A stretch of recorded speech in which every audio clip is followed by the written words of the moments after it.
1 avgustdan kuchga kiradigan yangi qoidalar bo'yicha eng katta muammo shuki, ko'p odamlar o'ziga tegishli o'zgarishni juda kech bilib qoladi. Keyin esa jarima, ortiqcha to'lov, hujjat qaytishi. Bank operatsiyasi to'xtashi yoki davlat xizmatida navbatda sarson bo'lish boshlanadi. Men bugun sizga shu masalani oddiy tilda hayotiy misollar bilan tushuntirib beraman. Bu ma'lumot hamma uchun muhim.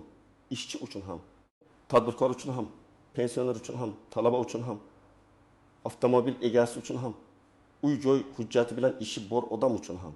Shuning uchun videoni oxirigacha ko'ring. Hozirroq kanalga obuna bo'ling va videoga like bosib qo'ying. Chunki bunday yangiliklarni vaqtida bilish ba'zan pulingizni, vaqtingizni va asabingizni saqlab qoladi. Avvalgi tartibda ko'p ishlar eski odat bo'yicha yurardi. Odam biror hujjat kerak bo'lsa, idoraga borardi, ariza yozardi. Kimdandir maslahat olardi. Ba'zan hujjat nusxasini ko'tarib yurardi. Ba'zan esa to'lovni oxirgi kunda qilardi. Ko'pchilik hali vaqt bor, meni tekshirishmaydi. Oldin ham shunday bo'lgan deb o'ylardi. Lekin hozirgi o'zgarishlarning asosiy yo'nalishi shundan iboratki, davlat xizmatlari, to'lovlar, ro'yxatdan o'tkazish, shartnomalar, soliqlar, subsidiya va ijtimoiy yordam bo'yicha jarayonlar tobora ko'proq elektron nazoratga o'tmoqda. Ya'ni tizim inson xotirasiga emas, elektron ma'lumotga qaraydi. Bu nimani anglatadi? Masalan, siz to'lovni qilmagan bo'lsangiz, oldin ertaga borib gaplashaman deb yurishingiz mumkin edi. Endi esa tizimda qarzdorlik ko'rinadi. Siz hujjat topshirmoqchi bo'lsangiz, tizim sizning pasport ma'lumotingiz, stir yoki JSH shir raqamingiz, ro'yxatdagi manzilingiz, soliq qarzdorligingiz, transport vositangiz yoki mulkingiz haqida ma'lumotlarni avtomatik solishtirishi mumkin. Hatto kichkina bo'lsa ham natija katta bo'ladi. Ariza qaytadi, xizmat ko'rsatish cho'ziladi yoki sizdan qo'shimcha hujjat so'raladi. 1 avgustdan o'zgaradigan eng muhim narsa shuki, odamlar har bir ishni keyin bilib olaman deb emas, oldindan tekshirib yurishi kerak. Men ekspert sifatida doim shuni aytaman. Yangi qoida kelganda eng ko'p zarar ko'radiganlar qonunni buzishni xohlaganlar emas, balki beparvolik qilganlar bo'ladi.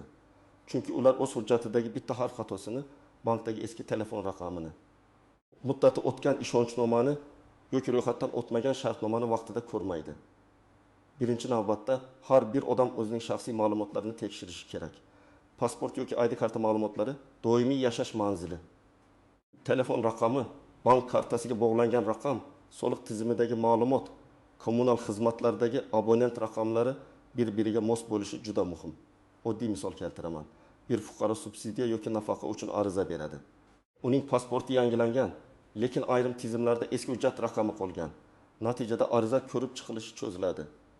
Odam esa nega menga javob kelmayapti deb yuradi. Aslida muammo katta emas. Lekin vaqtida tekshirilmagani uchun butun jarayon to'xtab qoladi. Ikkinchi masala to'lovlar va qarzdorliklar. 1 avgustdan keyin ko'p xizmatlarda qarzdorlikni avtomatik ko'rish kuchayishi mumkin. Bu degani sizda kichik jarima. Kommunal qarz, soliq yoki majburiy to'lov bo'lsa, ayrim xizmatlarda muammo chiqish ehtimoli bor.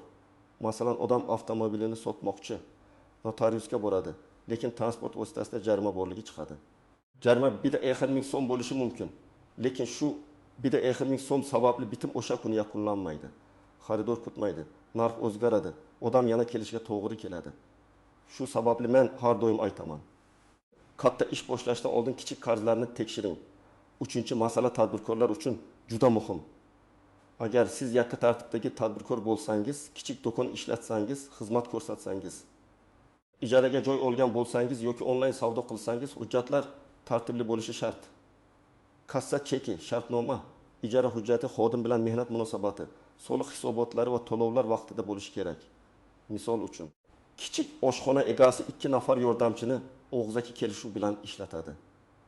Oldin bu ko'p joyda odatiy ko'rinardi. Lekin tekshiruv yoki elektron monitoring kuchaysa, bu holat mehnat qonunchiligi, soliq va ijtimoiy to'lovlar bo'yicha muammo tug'diradi. Bir oyda tejalgan pul keyin bir necha barobar jarima bo'lib qaytishi mumkin. 4-chi masala uy-joy va ijara bilan bog'liq.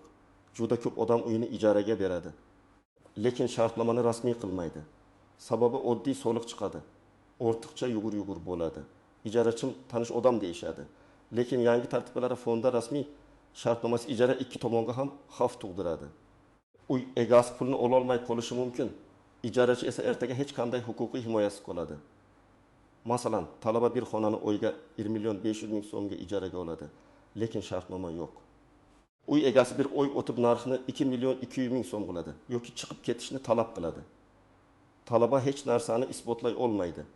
Rasmiy shartnoma esa narxi muddatni, to'lov kunini va majburiyatlarni aniq belgilab qo'yadi. 5-masala avtomobil egalari uchun. Jarimalar, texnik holat, sug'urta, ishonchnoma, oldi-sotdi hujjatlari va ro'yxatdan o'tkazish masalalarini e'tiborsiz qoldirmang. Agar avtomobil boshqa odam nomida bo'lsa, lekin siz haydab yursangiz, bu ham xavf. Bugun hammasi yaxshi bo'lishi mumkin, lekin ertaga jarima, IATA sug'urta to'lovi yoki sotish masalasida katta muammo chiqadi. Masalan, odam mashinani generalning ishonchnoma bilan oladi. Pulini beradi, lekin rasmiy oldi-sotdi qilmaydi. Keyin eski egasining qarzi, meros masalasi yoki taqiq chiqsa, yangi haydovchi eng qiyin vaziyatda qoladi. Shuning uchun transport bo'yicha hujjat cho'zmaslik kerak. 6-masala bank va plastik karta operatsiyalari. Hozir firibgarlik ko'paygani uchun banklar ayrim operatsiyalarda mijoz ma'lumotini aniqroq tekshiradi. Telefon raqamingiz o'zingizning nomingizda bo'lishi, karta va ilovadagi ma'lumotlar mos kelishi, shubhali pul o'tkazmalar bo'lmasligi kerak. Masalan, siz tanishingizning kartasidan doimiy pul qabul qilasiz, keyin boshqa odamlarga o'tkazasiz. Siz buni oddiy yordam deb o'ylaysiz. Lekin tizim buni shubhali aylanma sifatida ko'rishi mumkin. Natijada bank sizdan pul kelib chiqishini tushuntirishni so'raydi. Shu sababli begona kartalardan biznes yuritish, o'z nomingizda bo'lmagan raqam bilan moliyaviy operatsiya qilish xavfli.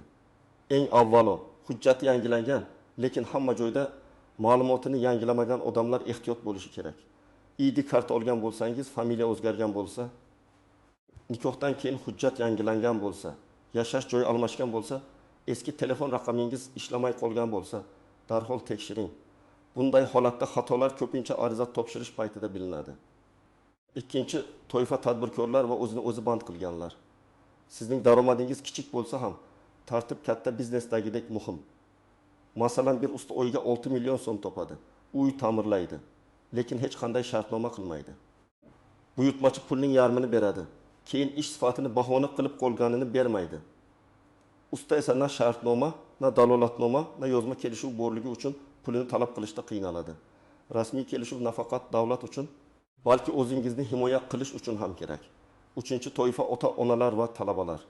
O'qishga kirish, kontrakt to'lovi, yotoqxona, ijara, stipendiya, imtiyozli kredit yoki yordam pullari bo'yicha ma'lumotlar aniq bo'lishi kerak. Talabaning bank kartasi ishlamay qolsa, telefon raqami boshqa odam nomida bo'lsa yoki pasport ma'lumotida xato bo'lsa, to'lovlar kechikishi mumkin. Ota-onalar bolam o'zi biladi deb qo'ymasligi kerak. Chunki bitta kechikkan to'lov butun semestr rejasiga ta'sir qiladi. 4-toifa pensionerlar va ijtimoiy yordam oluvchilar. Bu yerda eng muhim narsa manzil, oilaviy holat, bank ma'lumotlari va hujjatlarining to'g'riligi. Agar bank kartasi muddati tugagan bo'lsa yoki telefon raqami almashtirilgan bo'lsa, pul tushishi kechikishi mumkin. Ba'zan odam pul kelmadi deb o'ylaydi. Aslida karta yangilanishi yoki ma'lumot tasdiqlanishi kerak bo'ladi. Agar sizning hujjatlaringiz tartibli bo'lsa, qarzdorliklaringizni vaqtida tekshirib tursangiz, shartnomalarni rasmiy qilsangiz, bank va davlat xizmatlarida telefon raqamingiz o'zingizniki bo'lsa, siz ortiqcha xavotir olishingiz shart emas. Yangi qoidalar odatda tartibli odamga muammo yaratish uchun emas, tartibsiz jarayonlarni kamaytirish uchun kiritiladi.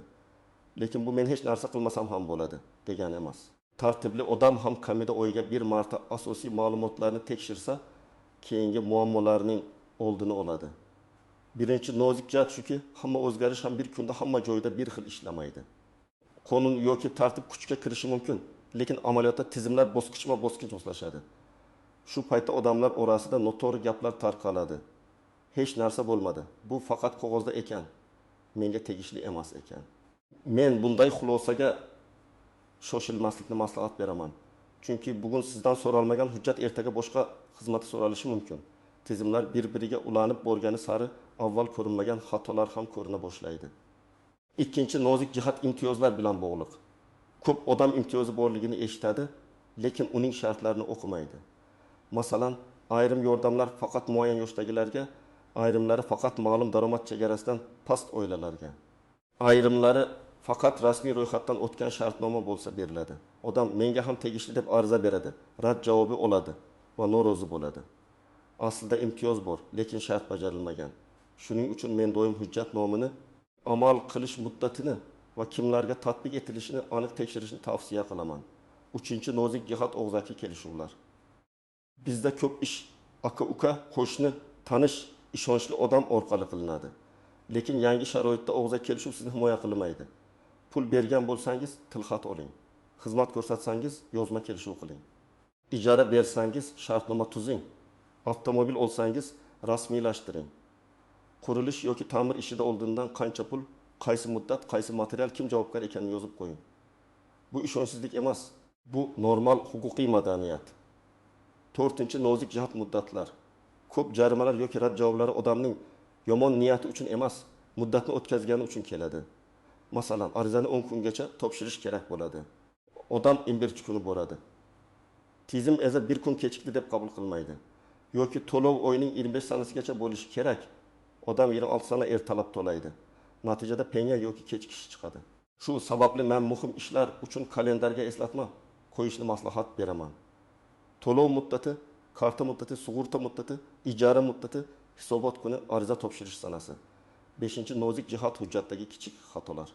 Familiyada bitta harf, tug'ilgan sanada bitta raqam, manzilda bitta uy raqami noto'g'ri bo'lsa ham, tizim buni boshqa odam yoki boshqa obyekt deb ko'rishi mumkin. Masalan, bir joyda Abdullayev, boshqa joyda Abdullayev yozilgan bo'lsa, ayrim tizimlar buni farli qabul qilishi ehtimoli bor. Shuning uchun hujjat olayotganda darhol tekshiring. Keyin tuzataman desangiz, keyin ko'proq vaqt ketadi. 6. nozik jihat firibgarlik xavfi. Har safar yangi qoida chiqqanda firibgarlar ham faollashadi. Ular 1 avgustdan jarima bo'ladi, hozir to'lov qiling. Hujjatingiz bloklanadi, kartangizni tasdiqlang. Kod ayting degan gaplar bilan odamlarni aldashi mumkin. Men ochiq aytaman. Hech qachon SSMS kodni aytmang, karta raqami va parolni bermang, noma'lum havolaga kirmang, davlat xizmati yoki bank nomidan kelgan xabarni rasmiy ilova yoki rasmiy sayt orqali tekshiring. Haqiqiy idora sizdan Telegram orqali karta parolni so'ramaydi. Endi eng muhim qism. Nima qilish kerak? Birinchi qadam, shaxsiy hujjatlaringizni tekshiring. ID karta yoki pasport, tug'ilganlik guvohnomasi, nikoh guvohnomasi, yashash manzili, stir yoki shishir, bank kartalari va telefon raqamlaringiz bir-biriga mos ekanini ko'ring. Agar familiya yoki manzil o'zgargan bo'lsa, tegishli idoralarda ma'lumotni yangilang. Ikkinchi qadam, qarzdorliklarni tekshiring. Kommunal to'lovlar, jarimalar, soliq, kredit, aliment yoki boshqa majburiyatlar bo'yicha qarzingiz bor yo'qligini ko'ring. Agar qarz bo'lsa, to'lov qilganingizdan keyin chekni saqlang. Men odamlarga chekni rasmga olib, alohida papkada saqlashni maslahat beraman. Chunki ba'zan to'lov qilingan bo'ladi, lekin tizimga kech tushadi. Shunda chek sizning isbotingiz bo'ladi. 3. qadam, shartnomalarni rasmiylashtiring. Ijara, xizmat ko'rsatish, oldi-sotdi, qarz berish, qurilish, ta'mir, yetkazib berish kabi ishlarda yozma kelishuv bo'lsin. Shartnomada tomonlarning ism, familiyasi, pasport yoki ID ma'lumoti, summa, muddat, majburiyat, to'lov usuli va javobgarlik aniq yozilsin. Juda murakkab hujjat bo'lishi shart emas, lekin tushunarli va isbotlanadigan bo'lishi kerak. 4. qadam, rasmiy manbalardan tekshiring. Eshitgan xabaringizni faqat ijtimoiy tarmoqdagi postga qarab qabul qilmang. Davlat xizmatlari markazi, MyKo'pchuk.uz, soliq organlari, bank ilovasi, mahalla, notarius yoki tegishli vazirlikning rasmiy kanali orqali aniqlang. Agar masala katta pul yoki mulk bilan bog'liq bo'lsa, yurist yoki mutaxassisdan maslahat oling. Bir martalik maslahat ba'zan millionlab so'm zarar oldini oladi. 5. qadam, oila a'zolaringizga ham tushuntiring. Ayniqsa ota-onangiz, pensioner qarindoshlaringiz, talaba farzandingiz, yangi ish boshlagan ukangiz yoki singlingiz bo'lsa, ularga oddiy qilib ayting. Kodni hech kimga bermaslik, hujjat muddatini tekshirish, to'lov chekini saqlash, noma'lum havolaga kirmaslik, shartnomasiz pul bermaslik. Ko'p muammo aynan men bilmaganim degan joydan boshlanadi. 6. qadam, o'zingiz uchun kichik nazorat ro'yxati tuzing. Telefoningizda eslatma oching va 5 ta narsani yozing. Hujjatlar, to'lovlar, shartnomalar, bank ma'lumotlari. Muddatlar. Har oyning boshida shu 5 ta bandni ko'rib chiqing. Bunga 15 daqiqa ketadi. Lekin keyinchalik bir necha kunlik yugur-yugurdan qutqaradi. Agar siz tadbirkor bo'lsangiz, alohida tartib qiling. Kassa va to'lov tizimlarini tekshiring. Xodimlar bilan hujjatlarni joyiga qo'ying. Ijara shartnomasini ko'rib chiqing. Soliq hisobotlari muddatini kalendarga kiriting. Xaridor va yetkazib beruvchilar bilan yozishmalarni saqlang. Agar onlayn savdo qilsangiz, pul tushumlari qaysi hisobga kelayotgani, tovar manbasi, yetkazib berish shartlari va qaytarish tartibi aniq bo'lsin. Bugun kichik ko'ringan tartibsizlik ertaga katta tekshiruvda muammo bo'lishi mumkin. Agar siz oddiy fuqaro bo'lsangiz ham, menga tegishli emas deb o'ylamang. Sizda uy bor, mashina bor, karta bor, telefon raqami bor, kommunal to'lov bor, farzandingizning hujjati bor yoki bankdan pul o'tkazmasi qilasiz. Demak, yangi tartiblar baribir hayotingizning bir joyiga tegadi. Farqi shundaki, tayyor odam buni sezmay o'tadi. Tayyor bo'lmagan odam esa navbat, jarima va rad javobi bilan to'qnashadi. Demak, avgustdan keyingi eng muhim qoida shuki, hujjat, to'lov, shartnoma va muddatlarni beparvo qoldirmang. Hammasi elektronlashib borayotgan davrda og'zaki kelishdik. Keyin to'layman. Eski raqam ham ishlayveradi. Hujjatda bitta harf xato bo'lsa, nima bo'pti degan qarashlar xavfli. Men sizga vahima qilishni emas, tartib bilan tayyorlanishni maslahat beraman. Shaxsiy ma'lumotlaringizni tekshiring, qarzlaringizni yoping. Shartnomalarni rasmiy qiling. Rasmiy manbalardan xabar oling va yaqinlaringizni ham ogohlantiring. Sizningcha 1 avgustdan kirayotgan yangi tartiblarning qaysi biri odamlarga eng ko'p ta'sir qiladi? Fikringizni izohlarda yozib qoldiring. Video foydali bo'lgan bo'lsa, like bosing, kanalga obuna bo'ling va yaqinlaringizga yuboring. Chunki bitta vaqtida ko'rilgan video kimnidir jarimadan, kimnidir hujjat muammosidan, kimnidir firibgarlikdan saqlab qolishi mumkin.